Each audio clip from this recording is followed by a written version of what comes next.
Hola, ¿qué tal? En este video quiero explicar mi trabajo sobre balance de materia aplicado para la empresa LanzaTech, que es una empresa que transforma gases industriales en combustibles y químicos renovables. El corazón de este proceso es una fermentación continua de gases realizada por bacterias especializadas. Para este trabajo me he basado en artículos científicos de diferentes fuentes, como podemos observar aquí.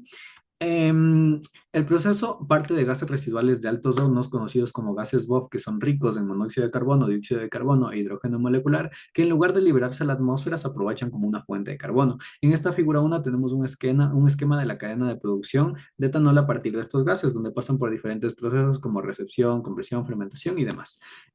Para esto le especificaba un poco más en un diagrama de entradas, salidas y procesos. De una forma resumida, podemos decir que los gases se limpian, se mezclan con nutrientes y se introducen de manera constante en un bioreactor. Al mismo tiempo, el producto líquido se extrae continuamente, por eso se llama una fermentación continua, ya que nunca se detiene a diferencia de un proceso por lotes. De forma detallada, lo que podemos decir es que entran gases BOF a un separador que va a descartar las partículas no deseadas de óxidos de azufre y de nitrógeno. Estos gases limpios se añadirán a nutrientes en un mezclador que nos dará nuestro alimento nutritivo dirigido hacia nuestro bioreactor KSTR, donde ya se encontrará nuestra bacteria. Y aquí se descartarán los gases no deseados, que usualmente es el dióxido de carbono de la fermentación. Luego nuestro caldo vendrá a un separador sólido líquido que mediante filtros y centrífugas eliminará la biomasa y permitirá que el líquido clarificado vaya a un destilador donde podremos diferenciar el etanol y el agua residual. Quien destaca aquí es la bacteria utilizada llamada Clostridium autotagenum, que usa una ruta metabólica llamada la vía de Wood, que le permite fijar carbono en condiciones anaerobias. He creado esta tabla donde se simbolizan todos los flujos que tenemos, donde podemos diferenciar nuestras dos entradas de color azul y cinco salidas que están cuatro de color anaranjado y el etanol que viene a ser nuestro producto neto de color verde. Entonces aquí tenemos una breve descripción, la fase en la que se encuentran y como vemos todas están la podemos utilizar en unidades de flujo másico. Ahora, ya con esta simplificación podemos tener un poquito más simbólico nuestro diagrama. Entonces vemos que nuestro flujo 1 y nuestro flujo 4 está produciendo todo nuestro flujo 3, 6, 8, 10 y 11.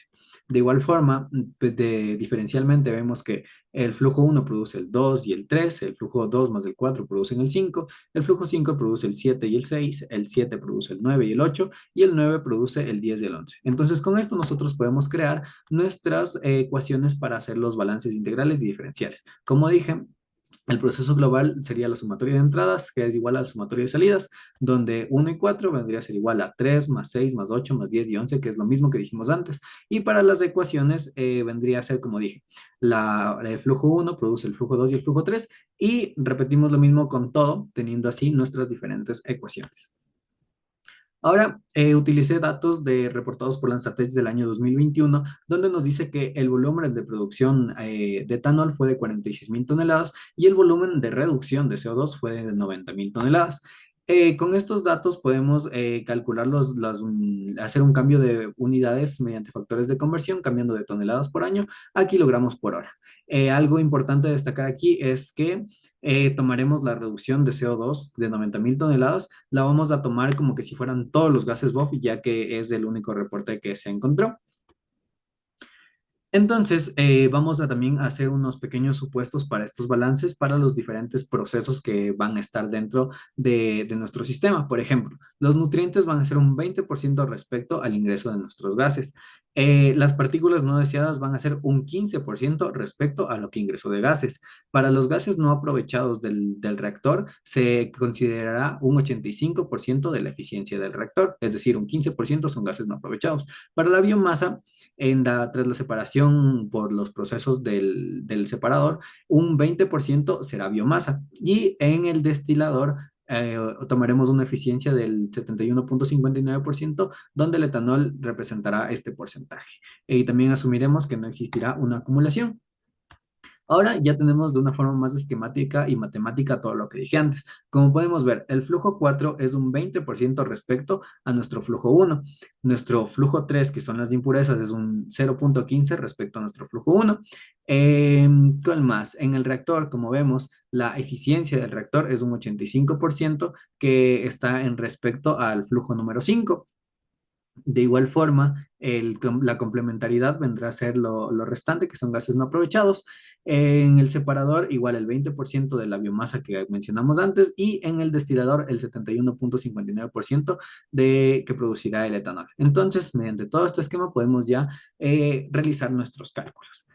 Teniendo ya todo calculado, podemos escribir nuestro balance integral y diferencial solamente reemplazando todos los valores obtenidos en las fórmulas que antes ya construimos. Así podemos ver que existe una igualdad en absolutamente todas nuestras ecuaciones, tanto integral como diferenciales. Ahora vamos a añadirle una fuga a nuestro sistema. Les vamos a añadir una fuga en el mezclador donde nos dice que un 5% existe un 5% de fuga de gases limpios. ¿Qué quiere decir esto? Que de nuestro flujo de gases limpios que estaba entrando, se está escapando un pedacito de 5%. Entonces esto está un 0,05 en función del flujo 2, teniendo así un nuevo flujo de salida donde ahora tenemos 2 entradas y 6 salidas. Y como podemos ver en nuestro balance integral y diferencial, realmente esto no afecta significativamente. En valores tal vez sí afecta bastante, pero en cuanto a igualdades vemos que todas se mantienen. Existe una igualdad en nuestro balance integral y diferencial. Esta fuga la estamos añadiendo en la ecuación número 2, ya que es el proceso en el cual se encuentra. Y como vemos, sigue existiendo la igualdad en absolutamente todas nuestras ecuaciones. Pero ahora vamos a suponer que estamos teniendo un bloqueo. Este bloqueo lo he colocado en nuestro separador de filtros y centrífugas que separan la biomasa. Vamos a suponer que existe un bloqueo de biomasa que no va a permitir que el líquido clarificado salga completamente. Entonces, decimos que el bloqueo retiene un 5% de líquido clarificado, teniendo así una acumulación. Vamos a suponer que el separador tiene una capacidad máxima de 12.000 kilogramos. Además, la masa que está bloqueando el paso se mantiene continua. Es decir, esta biomasa que está en este punto va a permanecer de forma continua. Ahora, eh, ¿esto cómo nos afecta? Nos afecta de forma que nuestro flujo 9 que teníamos antes le tendríamos que restar un 5%, teniendo nuestro nuevo flujo y también nuestra acumulación que vendrá a ser de 366,78. Ahora, teniendo ya esto planteado, también vamos a, mediante esto se sigue acumulando, va a llegar a un límite donde el separador ya no pueda más y vamos a tener un problema funcional con nuestro sistema. Entonces, podemos decir, nos planteamos que si la capacidad máxima del separador es de 12.000 kilogramos y si cada hora se acumulan 366,78 kilogramos, ¿en qué tiempo este llegará al límite? Primero, vamos con nuestros balances. Ahora notamos que no existe una igualdad, existe una desigualdad en nuestro balance integral y también en la ecuación número 4.